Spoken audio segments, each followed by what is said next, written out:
Hello, आप सभी का इस चैप्टर के तीसरे पार्ट में स्वागत है। और अब हम वापस से आनुवंशिकता के बारे में कुछ और चीजें जानेंगे, उसे और डिटेल में पढ़ेंगे।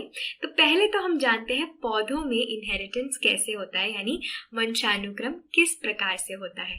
तो मेंडल ने प्रस्तावित किया कि जेमेटोजेनेसिस जो होता है यानी युग्मक जनन। अब हमने प्रजनन के बारे में पढ़ा था पिछले चैप्टर में, तो हमने ये सब पढ़ा था कि निषेचन यानी फर्टिलाइजेशन, युग्मक जनन, ये सब क्या होता है।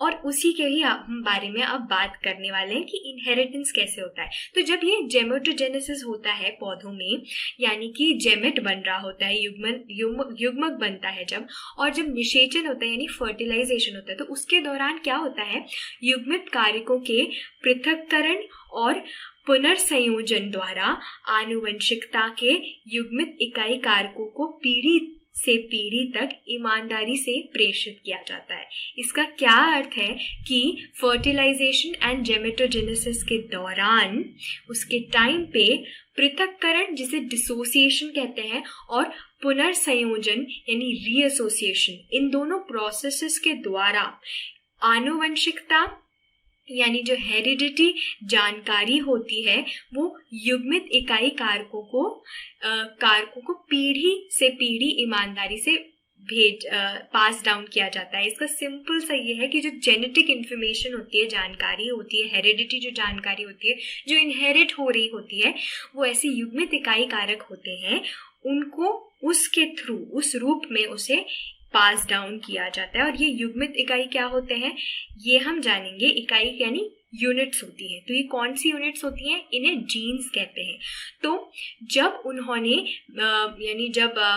हम मेंडल की बात कर रहे हैं, उन्होंने मटर को विपरीत लक्षणों के साथ क्रॉस किया, तो उन्होंने क्या पाया था कि F2 पीढ़ी में अप्रभावी विशेषता फिर से उभर के आ गई।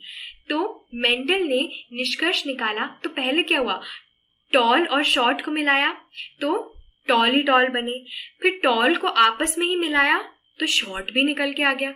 तो उन्होंने सोचा ये शॉर्ट कहाँ से निकल के आ गया? शॉर्ट निकल के आ गया मतलब जो शॉर्ट वाला यानी बौनापन वाला ट्रेट था वो कहीं ना कहीं उस टॉल वाले में होगा, तभी वो एक उसका जो बच्चा निकला वो शॉर्ट निकल के आया। तो मेंडल ने क्या निष्कर्ष निकाला कि वंशानुगत कारकों यानी हेरिडिटी फैक्टर्स को असतत इकाइयों यानी डिस्क्रीट यूनिट्स के रूप में वंशगत होना चाहिए। यानी वो डिस्क्रीट इंडिपेंडेंट यूनिट्स में वो जो फैक्टर्स होते हैं वो पास डाउन होते हैं, वो इनहेरिट होते हैं, वो आगे जेनरेशन में पहुंचाए जाते हैं। और ये डिस्क्रीट यूनिट्स कौन सी होती हैं? इन्हें हम जीन्स कहते हैं। ये असतत इकाइयां जीन थी। एक जीन डीएनए के छोटे वर्गों से बना होता है। जीन किससे बना होता है? डीएनए के छोटे वर्गों से, यानी छोटे हिस्सों से, छोटे पार्ट से, जो कि एक कोशिका के न्यूक्लियस यानी नाभिक के भीतर एक गुणसूत्र यानी क्रोमोसोम पर निहित होते हैं। तो जो एक सेल होता है उसके न्यूक्लियस के अंदर जो क्रोमोसोम्स होते हैं वो डीएनए के छोटे वर्ग, उन्हें जीन्स कहते हैं। जीन शरीर के सभी अंगों और सभी कार्य प्रणालियों के विकास और कार्य को नियंत्रित करते हैं। अर्थात हमारे बॉडी में जितने भी बॉडी पार्ट्स हैं और जो भी हमारे उसके प्रोसेसेस हो रहा होता है, वर्क हो रहा होता है, उसका डेवलपमेंट और उसका कंट्रोल एंड कोऑर्डिनेशन वो पूरा जीन्स के द्वारा हो रहा होता है। ठीक है, तो अब लैंगिक प्रजनन के कारण वंशानुक्रम किस प्रकार से होता है हम देखेंगे। तो गर्भाधान के समय आनुवंशिक वंशानुक्रम शुरू होता है। तो हमने ये प्रजनन वाले चैप्टर में भी पढ़ा है कि 23 क्रोमोसोम्स होते हैं और 23 क्रोमोसोम्स होते हैं हर एक जर्म सेल में, यानी स्पर्म और एग में 23 क्रोमोसोम्स होते हैं। जब ये मिलते हैं फर्टिलाइजेशन के दौरान तो जायगोट बनता है, और जो ये जायगोट होता है इसके अंदर वापस से 46 क्रोमोसोम्स आ जाते हैं। तो 23 गुणसूत्र अपनी माता से और 23 गुणसूत्र अपने पिता से वंशगत हुए हैं आपको। प्रत्येक जनन कोशिका यानी जो जर्म सेल है, जर्म सेल क्या होती है? एक कोशिका जो युग्मकों यानी जेमेट को जन्म देती है, जिसके बारे में हमने रिप्रोडक्शन वाले चैप्टर में पढ़ा था। तो प्रत्येक जो जनन कोशिका होती है यानी जर्म सेल होती है वो प्रत्येक जोड़े से एक गुणसूत्र क्रोमोसोम लेगी और ये या तो मेटर्नल हो सकता है, पेटर्नल हो सकता है, ये मातृ हो सकता है या पैतृक हो सकता है। तो जो जर्म सेल होता है वो प्रत्येक जोड़े से एक गुणसूत्र को लेगी और जो ये जायगोट है वो ऐसे करके बनेगा। तो हर मेटर्नल और पेटर्नल हर में से ये एक लेगी, ठीक है। तो जैसे कि मदर में टॉल होने का है और फादर में शॉर्ट है, मदर में ब्राउन आईज हैं, सॉरी मदर में सपोज ब्लू आईज हैं और फादर में ब्राउन आईज है, तो इस बच्चे में क्योंकि टॉल डोमिनेंट है और ब्राउन भी डोमिनेंट है तो ये बच्चा टॉल होगा और इसकी आंखें ब्राउन होंगी। तो इस प्रकार से एक एक इसका ट्रेट वो दिखेगा जो भी डोमिनेंट ट्रेट होगा। तो हर जनन कोशिका प्रत्येक जोड़े से एक गुणसूत्र लेगी और ये मैत्री या पैतृक मूल के हो सकते हैं, है ना। अब जब दो जनन कोशिकाएं मिलती हैं तो वो प्रजातियों के डीएनए की स्थिरता सुनिश्चित करते हुए संतान में गुणसूत्रों की समान संख्या को सुधार देती हैं। अर्थात जब जनन कोशिकाएं यानी जर्म सेल्स मिलते हैं तो वो क्या करते हैं, अभी हमने देखा ना वैसे हमारी बॉडी में 46 क्रोमोसोम्स होते हैं, लेकिन जर्म सेल्स में सिर्फ 23 होते हैं। हमारे बॉडी के जितने भी सेल्स हैं उसमें 46 हैं, पर जर्म्स में 23 होती है और वो जो 23 होती है वो कोई ना कोई एक उसका कैरेक्टरिस्टिक होता है, वो क्रोमोसोम ये दिखा रहा होता है। तो जब दो जनन कोशिकाएं मिलती हैं यानी फीमेल और मेल जब मिलते हैं, उसके सेल्स जब मिलते हैं तो प्रजातियों के जो डीएनए की स्थिरता को वो सुनिश्चित करते हैं बाय इंश्योरिंग कि 46 क्रोमोसोम्स ही आगे वाले मतलब बच्चे को, हमारे ऑफस्प्रिंग में वो 46 वो मिल जाते हैं वापस जाके, और वो डीएनए की स्थिरता यानी उसकी पूरी कॉन्स्टेंसी और वो आराम से अच्छे से काम कर रहा है वो सुनिश्चित करता है। और संतान में जो प्रजाति में सामान्य चीजें होती हैं और समान कैरेक्टरिस्टिक्स होते हैं वो सुनिश्चित करता है। तो वंशानुक्रम एक ऐसा तंत्र का जो तंत्र है वो मेंडल प्रयोगों के परिणामों की व्याख्या करता है और इसका उपयोग सभी लैंगिक प्रजनन वाले जीवों द्वारा किया जाता है। तो वंशानुक्रम का ये जो तंत्र है ये मेंडल प्रयोगों के परिणामों की व्याख्या करता है। मेंडल प्रयोग के जो परिणाम है यानी कंक्लूजन्स हैं, जो रिजल्ट्स हैं, वो वंशानुक्रम के इस प्रोसेस के थ्रू हमें पता चल रहे हैं कि क्या उसके रिजल्ट्स हैं और वो उसको कोलैबोरेट करता है और इसका उपयोग सभी लैंगिक प्रजनन वाले जीवों द्वारा किया जाता है। और सभी सेक्सुअली रिप्रोड्यूसिंग जो ऑर्गेनिजम्स होते हैं वो इस चीज का उपयोग करके आगे हम अब खुद के हेरिडिटरी ट्रेट्स को आगे बढ़ावा देते हैं। अब मेंडल के वंशानुक्रम के 3 जो नियम हैं उसके बारे में हम एक एक करके पढ़ लेते हैं। सबसे पहला तो है लॉ ऑफ इक्वल सेग्रीगेशन यानी विसंयोजन का नियम। तो युग्मक यानी जेमेट बनने के समय एलील के जोड़े विसंयोजित हो जाते हैं और प्रत्येक युग्मक को 2 में से एक एलील प्राप्त होता है। इसे ही विसंयोजन का नियम कहते हैं। यानी लॉ ऑफ इक्वल सेग्रीगेशन में क्या होता है, जो जेमेट बनने के समय एलील होते हैं वो प्रत्येक जर्म सेल में से वो एक प्रत्येक जर्म सेल में से एक आ जाता है और एक युग्मक को प्रत्येक में से एक एलील प्राप्त हो जाता है। यानी मदर से एक, फादर से एक, ऐसे कर करके उसके एलील प्राप्त होते हैं और जो भी डोमिनेंट एलील होते हैं वो दिख रहे होते हैं। तो लॉ ऑफ इक्वल सेग्रीगेशन सिर्फ सिंपल सा ये है कि युग्मक बनने के समय एलील के जोड़े विसंयोजित हो जाते हैं और प्रत्येक युग्मक को 2 में से एक एलील प्राप्त हो जाते हैं। इसे ही विसंयोजन का यानी इक्वल सेग्रीगेशन का नियम कहते हैं। अब दूसरा क्या है, लॉ ऑफ इंडिपेंडेंट असॉर्टमेंट। इसे कहते हैं स्वतंत्र अप्यवूहन का नियम। अब ये क्या होता है, युग्मकों के निर्माण के दौरान विभिन्न लक्षणों के एलील एक दूसरे से स्वतंत्र रूप से मिश्रित होते हैं। यानी वो इंडिपेंडेंटली जो डिफरेंट उनके लक्षण होते हैं वो अलग अलग लक्षण वाले एलील एक दूसरे से इंडिपेंडेंटली मिक्स होते हैं, है ना। और जो तीसरा है वो है लॉ ऑफ डोमिनेंस यानी प्रभाविता का नियम। इसमें कहा गया है कि वंशगत मिले लक्षणों की एक जोड़ी के लिए प्रभावी एलील विशेष रूप से अप्रभावी एलील के बजाय संतानों में व्यक्त किया जाएगा जब तक कि दोनों एलील अप्रभावी ना हो। इसके बारे में भी हम पढ़ चुके हैं और हमने उन सारे एक्सपेरिमेंट्स के थ्रू यही तीनों नियम पढ़े थे। और ये जो तीसरा नियम है वो भी हमने पढ़ा था, उसका एक प्रश्न में भी उत्तर दिया था पिछले वीडियो में।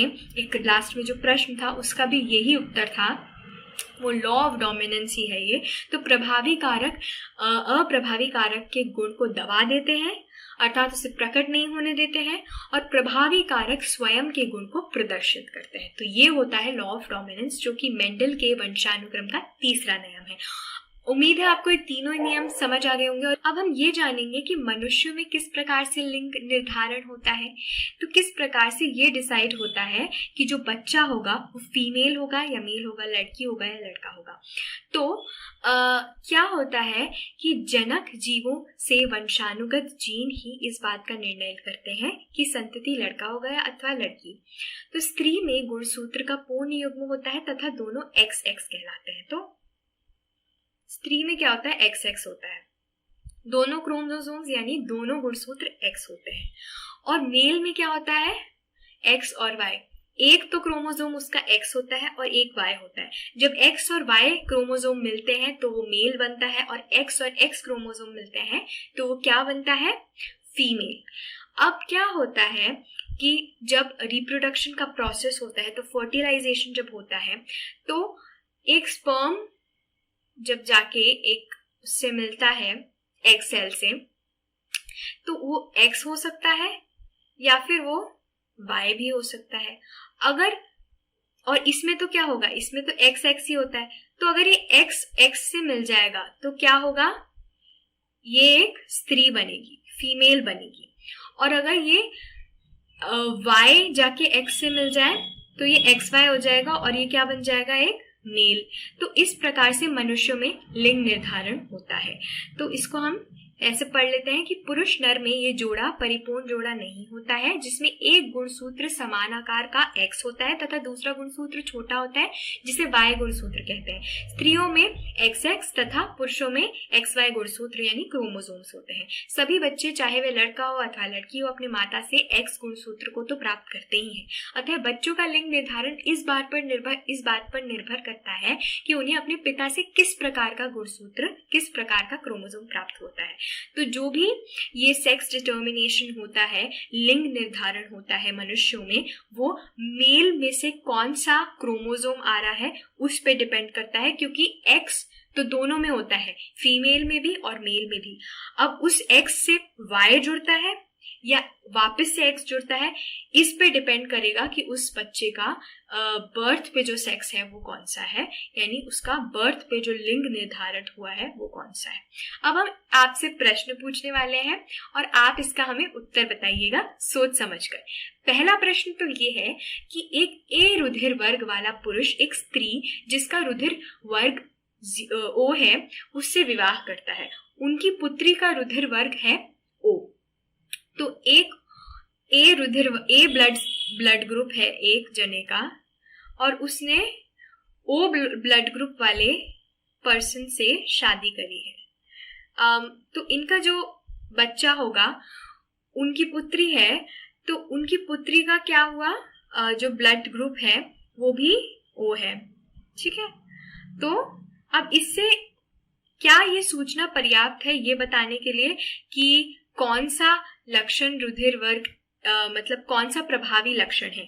क्या A ब्लड ग्रुप वाला जिसमें लक्षण है, क्या वो प्रभावी लक्षण है, या O ब्लड ग्रुप वाला जो लक्षण है वो प्रभावी लक्षण है? क्या हम ये सुनिश्चित कर सकते हैं जो हमको ये इंफॉर्मेशन जानकारी मिली है उससे? बताइए, आप सोचिए, इसका आंसर आप सोचिए खुद ही पहले तो। अब इसका आंसर ये है कि ये सूचना पर्याप्त नहीं है।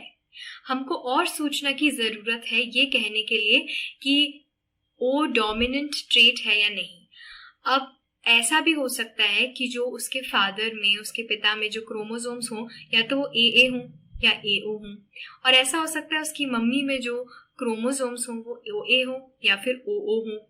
तो इसमें से फिर जो ब्लड ग्रुप निकलेगा वो या तो A हो सकता है या O हो सकता है। और अगर O होता है तो जरूरी नहीं है कि ये डोमिनेंट है इस वजह से हो रहा, ये इसलिए भी हो सकता है कि ये O इस O से मिल गया, इस वजह से O बन गया और इसलिए उसका ब्लड ग्रुप O हो गया। तो ऐसा कुछ कह नहीं सकते हैं हम डेफिनेटली कि O एक डोमिनेंट ब्लड ग्रुप ही है, या फिर एक लक्षण ऐसा है ओ ब्लड ग्रुप होना कोई डोमिनेंट लक्षण नहीं है। इनफैक्ट अगर हम देखा जाए वास्तविकता में, रियलिटी में, तो जो ओ ब्लड ग्रुप टाइप के लोग होते हैं वो कम होते हैं, ज्यादातर AB पॉजिटिव ऐसे वाले ब्लड ग्रुप के लोग ज्यादा मिलेंगे। तो रियलिटी में देखा जाए तो बल्कि ओ ब्लड ग्रुप वाले लोग कम होते हैं। तो ये जो प्रश्न है, ये प्रश्न इस तरह से पूछा है कि आपको लगे कि हाँ ओ ब्लड ग्रुप वाले लोग का जो ये ट्रेट है ये डोमिनेंट होगा, तभी तो उसके बेटी में ओ ब्लड ग्रुप आ गया। पर ये कंफ्यूजन क्रिएट करने के लिए क्वेश्चन बनाया गया है। इसका सरल आंसर ये है कि ये सूचना पर्याप्त नहीं है। क्यों नहीं पर्याप्त है? क्योंकि इंडिपेंडेंटली ये क्रोमोसोम्स आपस में मिलते हैं और जरूरी नहीं है कि ओ ब्लड ग्रुप इस वजह से डोमिनेंट हो, ऐसा जरूरी नहीं है। तो यही इसका उत्तर है। अब हम चौथा प्रश्न आपसे पूछ रहे हैं कि मानव में बच्चों का लिंग निर्धारण किस प्रकार से होता है।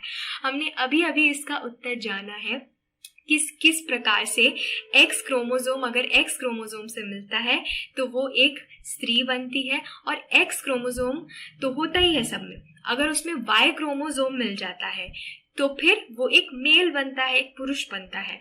तो उसका पूरा डिटेल हमने अच्छे से पिछले कुछ स्लाइड्स में पढ़ी ही है। अब आप इस वीडियो को पॉज करके एक बार पूरा आंसर ढंग से खुद बोल के देखिए ताकि आपका खुद का भी रिवीजन हो जाए। अब यही इस पूरे भाग में हमारा सिलेबस था। इसका भी चैप्टर बचा है और आगे हम पढ़ने वाले हैं कि विकास और वर्गीकरण क्या होते हैं और किस प्रकार से होते हैं। बट मुझे उम्मीद है कि अभी तक जो भी हमने पढ़ा है वो तो आपको सब क्लियर हो ही गया होगा, और उम्मीद है आपका दिन भी बहुत अच्छा जा रहा होगा और आगे भी अच्छा जाएगा। अब आपको नेक्स्ट पार्ट में, नेक्स्ट वीडियो में आपसे मुलाकात होगी। तब तक के लिए गुड बाय।